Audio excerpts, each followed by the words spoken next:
Bismillahirrahmanirrahim. Assalamualaikum warahmatullahi wabarakatuh. Alhamdulillah nahmaduhu wa nasta'inuhu wa nastaghfiruh wa na'udzu billahi min syururi anfusina wa min sayyiati a'malina may yahdihillahu fala mudilla lahu wa man yudlil fala hadiya lahu. Asyhadu an la ilaha illallah wahdahu la syarika lahu wa asyhadu anna Muhammadan abduhu wa rasuluh la nabiyya ba'dah. Alhamdulillah wa syukurillah, kita panjatkan rasa syukur kita kepada Allah SWT.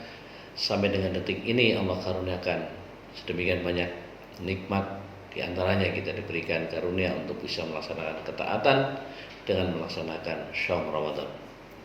Salam salawat semoga senantiasa Allah curahkan pada junjungan kita Nabi Muhammad sallallahu alaihi wasallam. Hadirin, saudara-saudaraku muslimin muslimat yang berbahagia yang kami hormati, pada kesempatan yang baik ini sedikit kami ingin berbagi pemikiran tentang pencerahan tentang bagaimana kondisi umat Islam saat sekarang.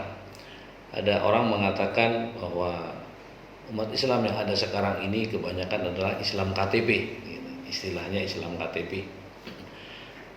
Tentunya ini pernyataan yang menggelitik sekaligus menarik untuk bisa kita cermatin bersama-sama. Banyak orang sejak lahir ini sudah Islam sampai dengan dia meninggal membawa keimanan dan keislaman.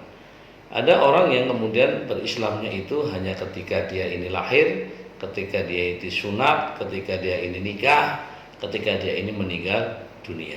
Sehingga orang mengatakan ya Islamnya hanya Islam ketika dia putus saja, tapi ketika Islam membutuhkan malah dirinya jauh dari Islam itu sendiri.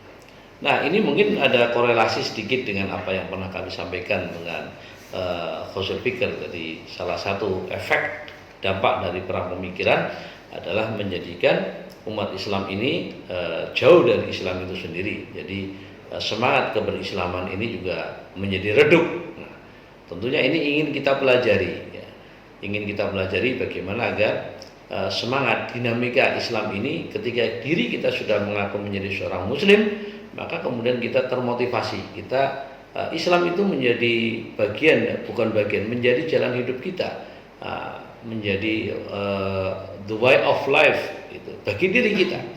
Sehingga bukan hanya sekedar Islam formalitas atau Islam KTP atau Islam statistik, tidak.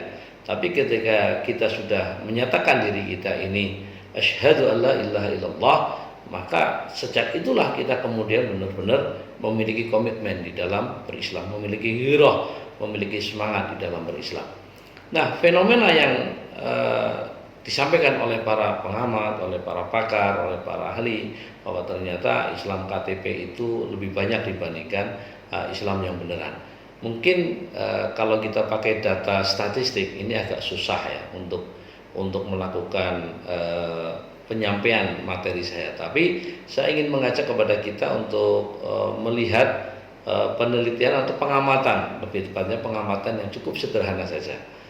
Misal ini sekarang kan bulan Ramadan nih, umat Islam ini jelas kan diwajibkan untuk berpuasa. Ya ayyuhalladzina amanu kutiba alaikumusiyam, begitu. Kita wajib ini untuk berpuasa. Pertanyaannya adalah apakah semua umat Islam ini berpuasa? Tentunya mereka yang sudah balik tentunya. Cobalah saudara-saudara semuanya ini ketika siang hari kita berkunjung ke terminal call, terminal bis atau ke pasar-pasar gitu ya. Ini kita akan melihat sebuah fenomena yang mungkin memprihatinkan. Karena masih banyak saudara-saudara kita yang husnudzon saya, mereka adalah umat Islam begitu. Mereka banyak yang tidak melakukan ibadah shaum atau ibadah puasa. Ya, tentunya kita bisa berapologi, wah itu kan karena di terminal, bisa jadi mereka musafir gitu. Ya bisa saja, tapi kalau terminalnya misal karena saya hidup di Gombong ya, terminalnya adalah terminal di Pasar Gombong, misal kita ngelihat ke sana, nah ini pasti di situ akan terlihat sebuah pemandangan yang seolah-olah kok kayak tidak kayak bukan bulan Ramadan gitu, misal begitu. Atau ada istilah dari seorang kiai yang menyampaikan ini, apa itu namanya, warung tetapi ditutup hanya sebagian saja begitu kan. Jadi warungnya tutup tapi kakinya kelihatan, banyak yang sedang warung di situ. Nah, ini itu satu, misalnya yang ini sedang kita alamin bersama. Atau yang keseharian, tidak harus pada bulan Ramadan. Coba kita perhatikan dalam satu lingkungan, misal satu RT lah, RT kita saja ini, berapa persen umat Muslim di situ.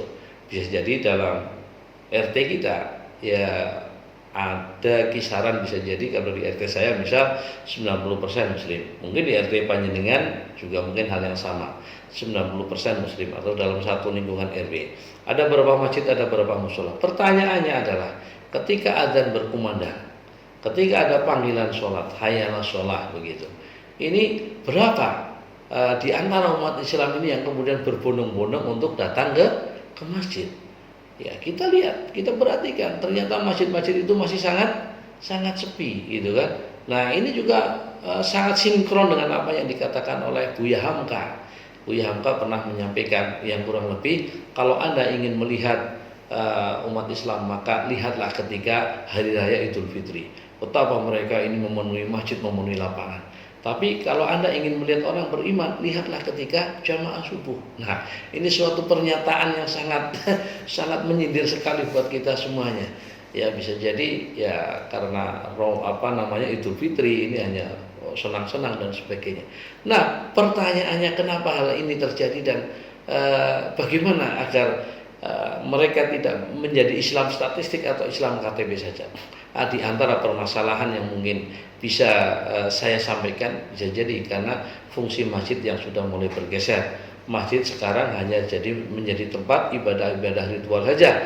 Masjid hanya menjadi tempat ibadah untuk sholat saja. Padahal zaman Rasul ini masjid adalah menjadi sentral, menjadi pusat peradaban, menjadi pusat perubahan, menjadi pusat kebudayaan dan lain sebagainya.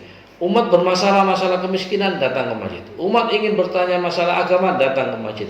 Umat ingin bertanya masalah ekonomi, juga datang ke masjid. Nah, inilah menjadi catatan buat kita semuanya. Ketika masjid sudah berubah fungsinya hanya sekedar menjadi tempat ibadah, maka terjadilah bahwa umat Islam menjadi kehilangan, ya, menjadi kehilangan. Kemana mereka harus bersender, kemana mereka harus bergantung, ya. Datang ke masjid, ternyata di masjid mereka hanya bisa beribadah, tidak bisa bertanya terhadap persoalan-persoalan yang dihadapi, baik masalah keluarga, ekonomi dan lain sebagainya. Nah, inilah ini yang perlu untuk menjadi kesadaran kita semuanya. Ya, kita semuanya ke masjid, sholat, selesai pulang. Tapi kita tidak pernah berpikir, adakah di antara jamaah ini yang mungkin mengalami kesulitan secara ekonomi sehingga harus kita bantu, mengalami kesulitan dalam masalah keluarga, masjid harus hadir, begitu. Nah, contoh yang cukup bagus di antara yang mungkin pernah kita dengar adalah Masjid Jogokarian misal. Dia tidak hanya menjadi fungsi sebagai tempat ibadah, tapi dia bisa memberikan pengayoman kepada jamaah yang ada.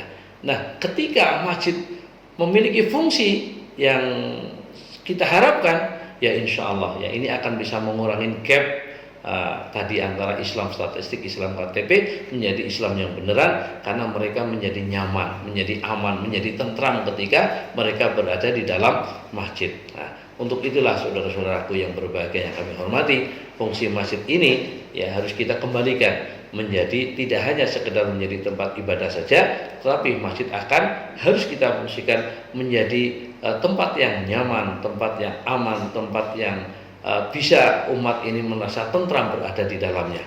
Ketika umat ini mau ke masjid, mulai dari yang kecil sampai dengan yang tua, maka disitulah insya Allah ya kesadaran berislamnya akan bertambah.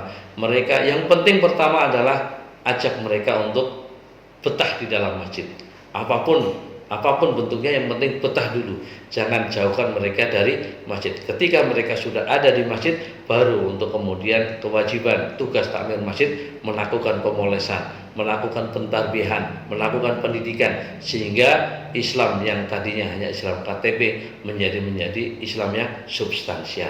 Bukan hanya Islam statistik, tapi mereka benar-benar menjadi mukmin. Sindiran Buya Hamka moga-moga benar-benar bisa menjadi memantik kesadaran kita semuanya.